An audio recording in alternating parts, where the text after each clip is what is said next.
Milí spoluobčania, dovoľte, aby som vám poprial krásny prvý novoročný deň v roku 2024.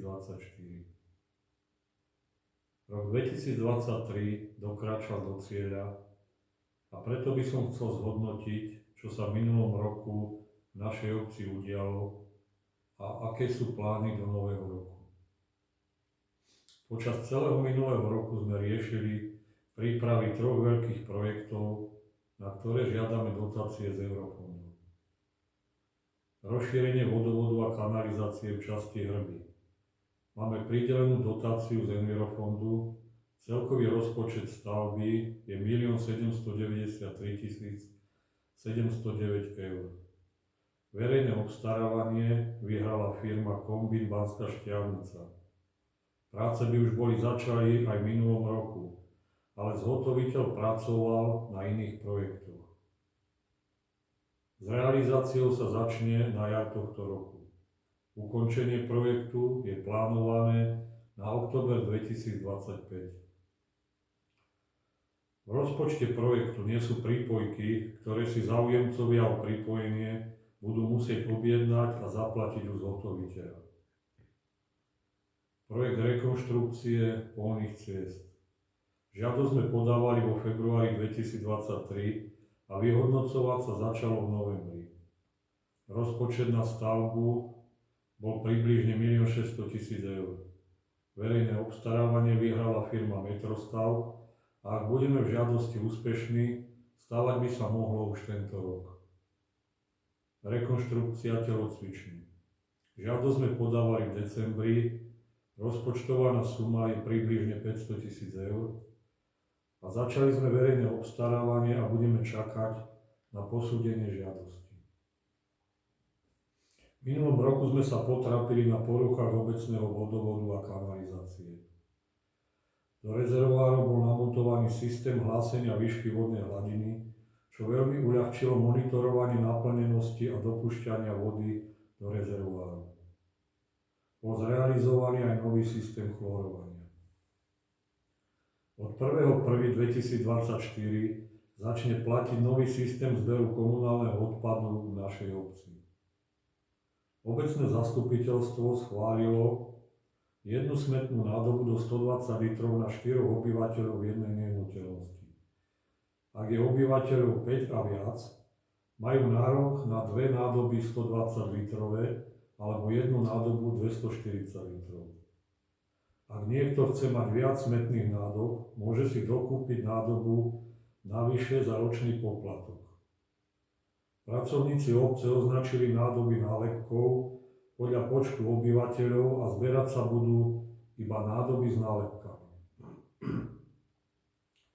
Toto opatrenie bolo potrebné z dôvodu každoročného zvyšovania cien odvozu komunálneho odpadu zbernou firmou, kde väčšinu ceny za odvoz tvorí manipulačný poplatok za vysypanie každej nádoby, preto sme potrebovali znížiť počet nádob, aby sme znížili fakturovanú sumu za odvoz.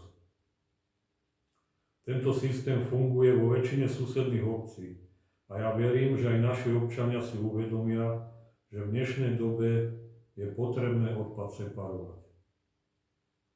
Ak toto opatrenie zafunguje, tak je nádej, že by sme mohli poplatok za odvoz komunálneho odpadu znížiť alebo aspoň v budúcnosti nezvyšovať.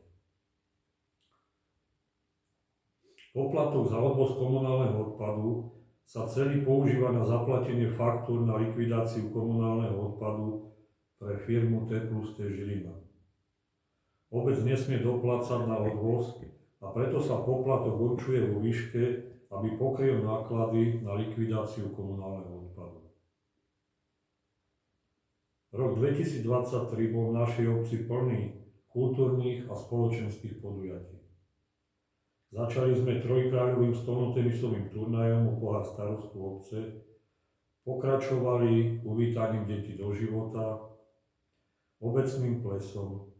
Pašiangová zabíjačka sa v minulom roku nekonala, ale tento rok ju máme v pláne.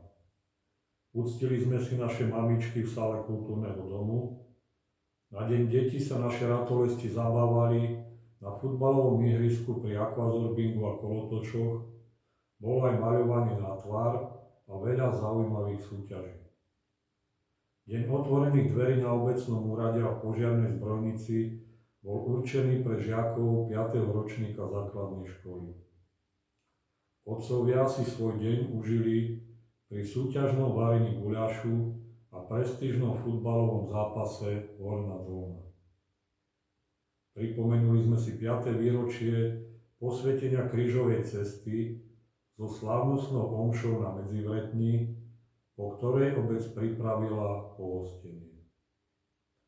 Na hodových slávnostiach bol zabezpečený bohatý program, kde nám chutné občerstvenie pripravili obecné organizácie a ženušky napiekli koláče.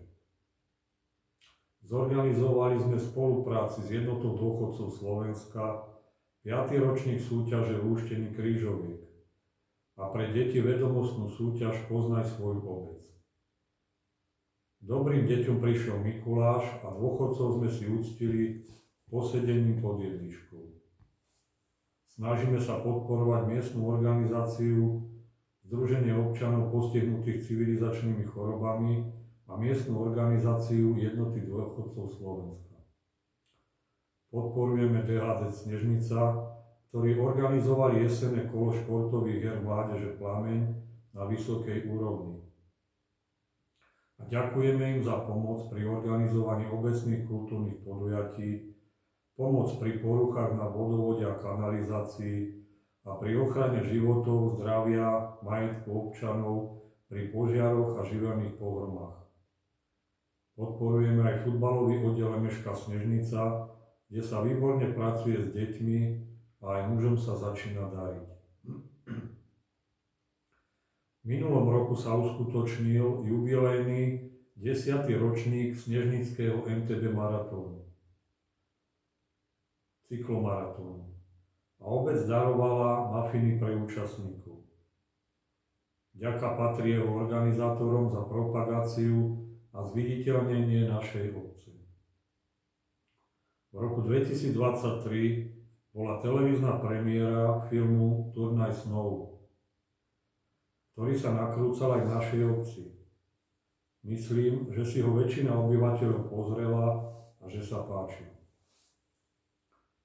V tomto roku plánujeme uskutočniť všetky tradičné, kultúrne a spoločenské podujatia.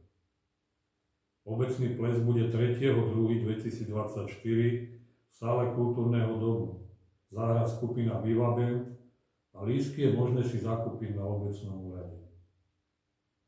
V roku 2024 DHZ Snežnica oslavuje 100 rokov od založenia a obec bude nápomocná pri oslavách. Dovoľte mi vás poinformovať aj o demografickom vývoji našej obci v roku 2023. Počet obyvateľov 31.12.2023 v našej obci bol 1128. Prihlásilo sa k nám 46 občanov, z toho 16 dospelých a 30 detí, z toho novonarodených 15, z toho 5 chlapci a 10 dievčat. Odhlásilo sa 18 ľudí, zomrelo 12 našich spoluobčanov, z toho 7 mužov a 5 žien. Uzatvorených bolo 6 sobášov. Deti do 15 rokov máme 215, z toho dievčat 119 a chlapcov 96. Mládež od 15 do 18 rokov máme 35, z toho dievčat 18 a chlapcov 17. Dospelí obyvatelia 878, z toho žien je 455, mužov 423. Máme 77 vdov a 10 vdovcov. Najstaršia občianka je Antónia Jašová, ktorá má 94 rokov, najstarší muž Vladimír Ševčík, 83 rokov. Na záver chcem poďakovať za spoluprácu a podporu poslancom obecného zastupiteľstva, pracovníkom obce, ale aj všetkým, ktorí akokoľvek pomohli pri budovaní našej obce alebo pri organizovaní spoločenského a kultúrneho života. Do nového roka želám všetkým ľuďom veľa lásky, pevné zdravie a veľa úspechov v pracovnom i osobnom živote. Prajem vám Bohom požehnaný Nový rok 2024.